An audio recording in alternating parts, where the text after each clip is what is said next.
At Femme, I'm fine. We believe every woman who finds it at the right time. So if you are here, trust it and let's begin.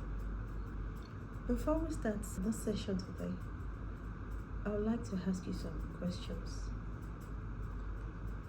Have you ever reacted to something or someone in the past, and then after the incident you realized, oh, I overreacted, oh, that wasn't me? Or have you ever find out that you keep repeating the same pattern over and over again? The things you promised yourself you're not going to do, you find yourself repeating them over and over again. You promised yourself the last time will be the last time. If you are someone like this, I am talking to you. Are you someone that decided to keep another part of you and show another part outside because you feel that other part is too dark? You feel it's not going to make you be acceptable in the society, so you decide to keep that part. If you can relate to those questions, then this video is for you. And I would like to introduce you to someone tonight, and that person is you. That person is your shadow. She is you. She has been buried deep down inside you. The persona that grieve for you, that choose not to attend to because you believe personal opinion didn't matter. And tonight we're going to turn the lights on. The concept of the shadow became popular from a Swiss psychiatrist in the 90s. He was a famous psychiatrist, and his name is Carl Jung. I'm sure you must have heard the name in person. This psychiatrist decided that we are not just being controlled by the conscious mind, but your unconscious mind. And the shadow is not the bad thing. It's not demonic. It's just a collection of things that we choose not to do and keep in a place, so as not to show people, because we feel they are not going to accept it, or we believe it's just too much due to all the things we have been told by the society when we were growing up. And so this is the reason why one of his saying is so popular, and the saying is, until you make the unconscious conscious, it's going to continue to rule your life, and you're going to call it fate, because you have to acknowledge the unconscious mind, and the unconscious mind is the one that is ruling the conscious mind. If you think about it, this is the part where you keep somewhere and it has become a shadow of you because you didn't shine the light on it. If you think because it has been kept somewhere, that means you are the one in charge. No, you are not. This is the part where all your wishes, all your gifts, sometimes you even keep them with your shadow. You must have kept it with your shadow and you don't know. All because when you were growing up, the society has told you this is the way you should behave. This is not acceptable. When we were growing up, maybe you asked for something, or during your request, people start saying, your own is too much. You don't have to ask for something like that. What is it? What is wrong with you like that? And you decide to keep quiet because you realize when you decide to say the things you want, people will not find you acceptable. So you stop doing that. And so these are type of the things that people try to keep to conform so that they can belong to the society. And this part will come out and is ruling you, whether you like it or not. Because the shadow is behind the curtains and is pulling the strings like a puppet. You find out you do some things that you feel as if you have a pull and you don't have power over it. That is because that is part of you that really, really wants to come out, but you are trying to cover.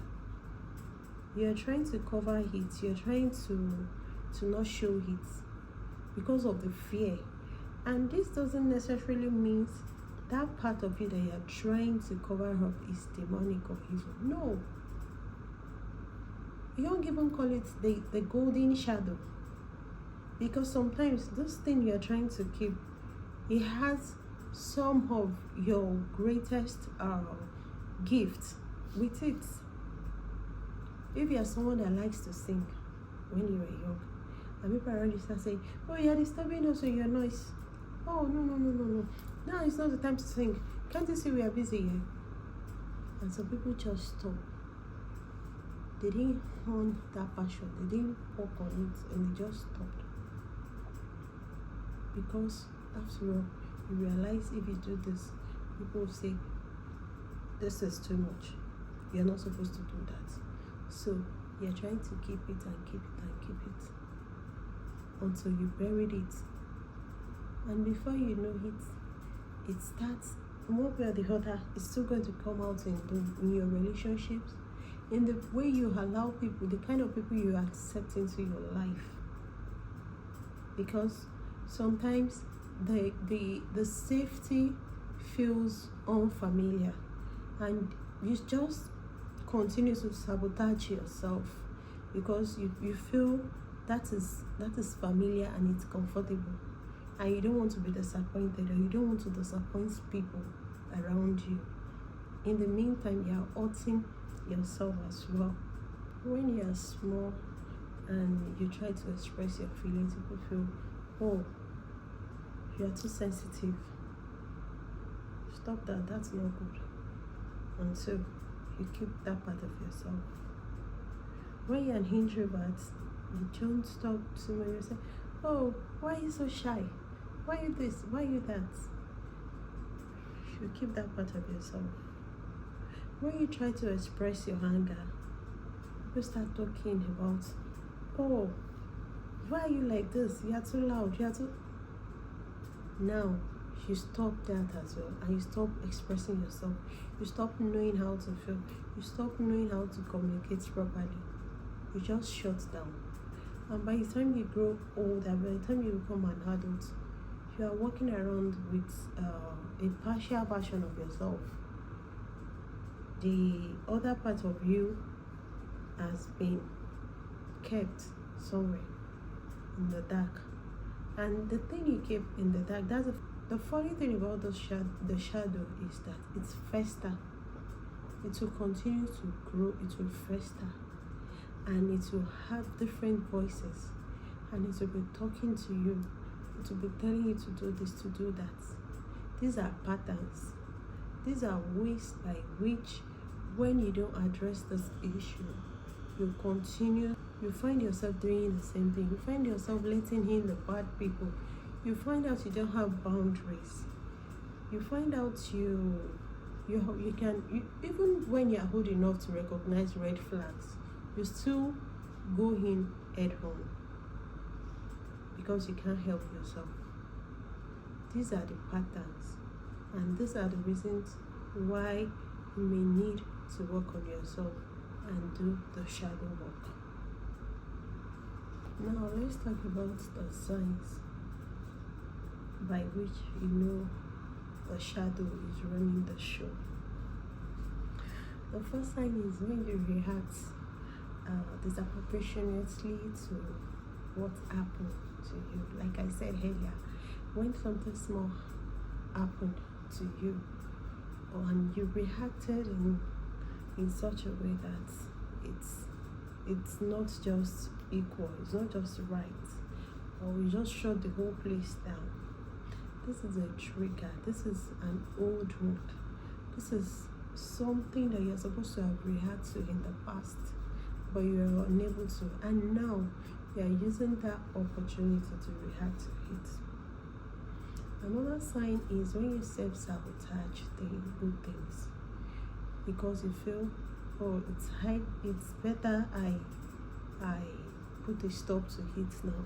It's better I don't allow this to continue because I already know this thing is not going to end well, and I don't want to be disappointed. Even when you know that it's going to be good, that this is good for you, you decide to self-sabotage yourself.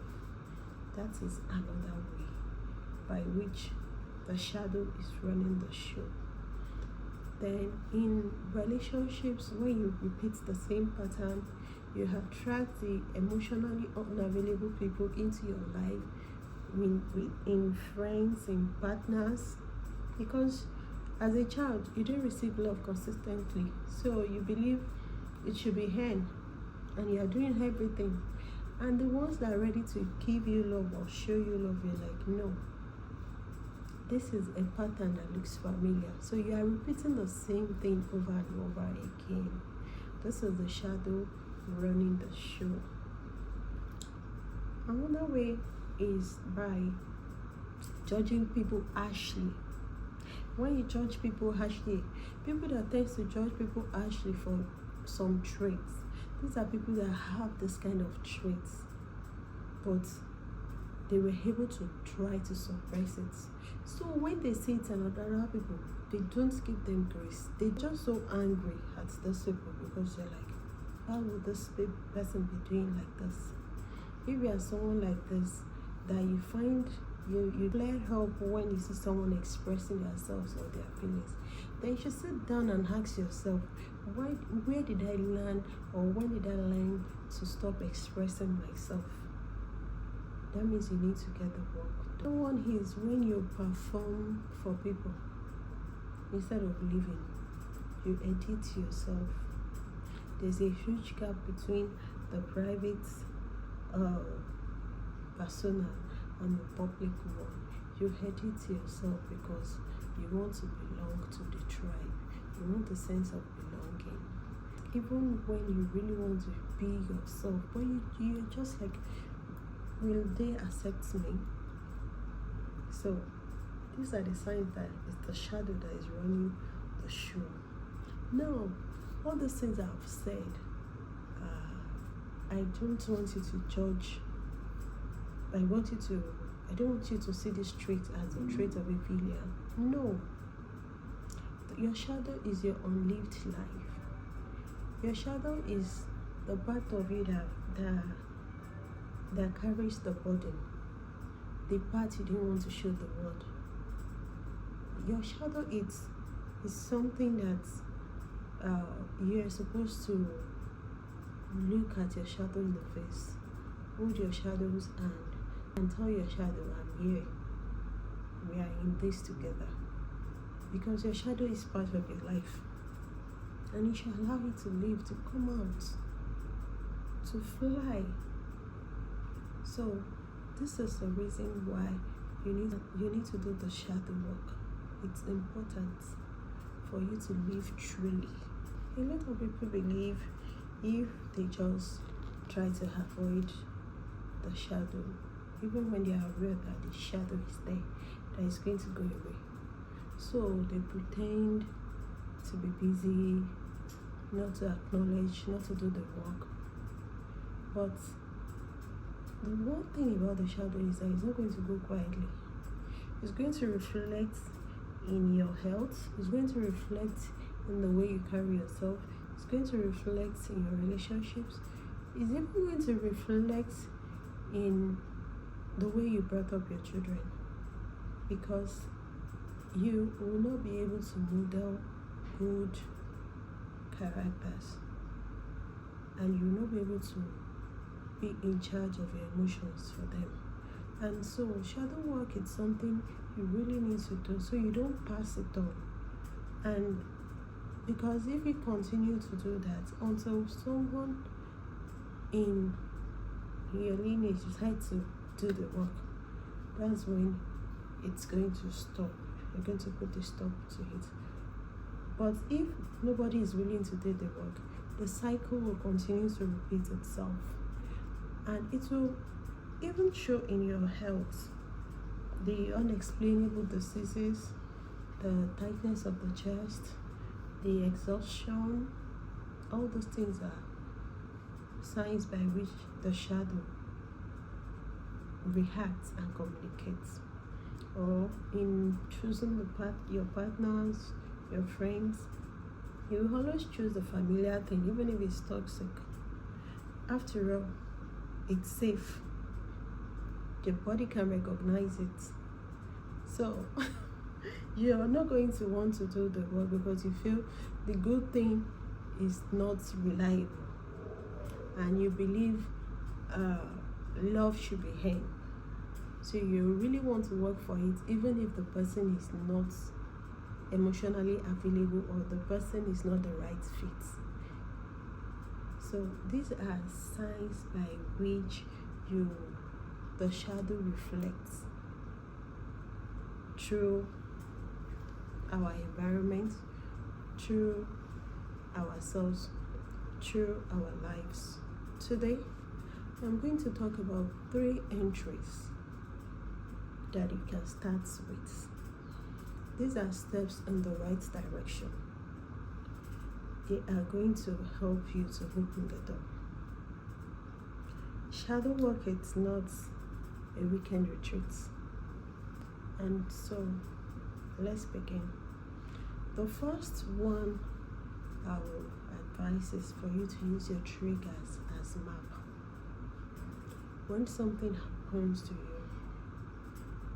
and the way you can do this is to be self-aware. When you are aware of everything, when you are aware of what is happening around you, or you are aware of your environment and the way you feel, the way you respond, the way your body responds, you'll be able to pinpoint all those triggers and use them as map. So you're going to use the triggers as map.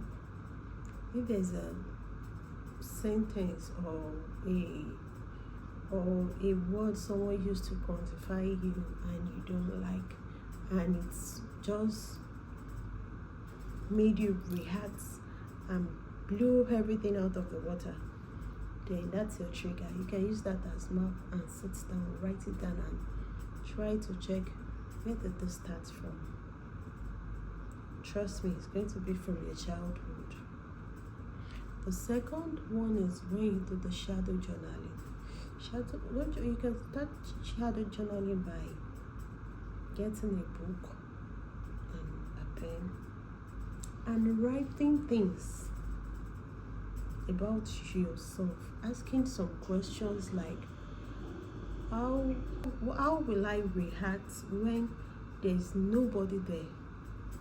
What are the things if you find yourself in a new country, no family, nobody that you know, what are the things you are going to do? These are questions that some people ask and they're like, oh, this is the real me. These are the things I've been suppressing. These are the things I really wish I could do. This is another form of shadow journaling. Another question you can ask yourself is, no, what is that question I've always been trying to avoid all my life? I'm always trying to avoid it. I can't sit down quietly and listen to the voice in my head. There are some things I'm always, when they're about to face me, I'm always trying to shove it back inside the box. I'm always trying to pretend those questions are not there in my life. What are the things I tell myself to justify my situation or my position right now? These are the things you ask. And how did I justify these things? What are the justifications? How did I come about this belief about myself? These are the type of questions under shadow journaling that you can ask yourself. Another one is the mirror work. I really love the mirror work because it is instant and you will be shocked. This is a situation whereby you are standing in front of the mirror and you are looking at yourself. When most of people do this, they realize that's the first time they are seeing themselves. Ever since they have been born, that's the first time they become aware of who they really are. Now, standing in front of the mirror is not for you to look at your futures or any. It's about looking deep down. You look at it even until your face concords, until you can stand there for like 5-10 minutes. There's just something about the mirror work. There's some things it reveals, and you'll be able to see clearly all those things. One thing about acknowledging the shadow is the shadow is not your enemy. The shadow is your friend. The shadow has been neglected. The shadow is the one that carries the scars, the rage that you have suppressed, the things, the life that you have not lived. That's simply what the shadow is. And you just need to show your shadow some love. You need to hold your shadows and say, we are here together. We can live this life together. And that's simple as that. But along the way, if you find out you are declining or you're finding it difficult, you can talk to a professional that will help you through it. And I believe if you are watching this video from the beginning and you can watch it till this part, then that means you are really taking this serious and you want to change all those things about yourself. So you have done the first stage. The rest is simple. So you already have the self-will to do it, and that's the most important work. So by doing this, I really want to encourage you not to give up and to continue to live and connect with that inner child. And you as a woman, you deserve all the good things of life. If you find this message very helpful, you can drop a comment about the patterns you've noticed or the patterns you're working on in your life, or you're improving on your shadow work. I read every comment and they all matters to me, and I'm going to be engaging with your comments. This is a place where we're still going to be doing a lot of healing, a lot of work to get better, to see a better version of ourselves, the safe out there. I'll see you on the next one. Bye.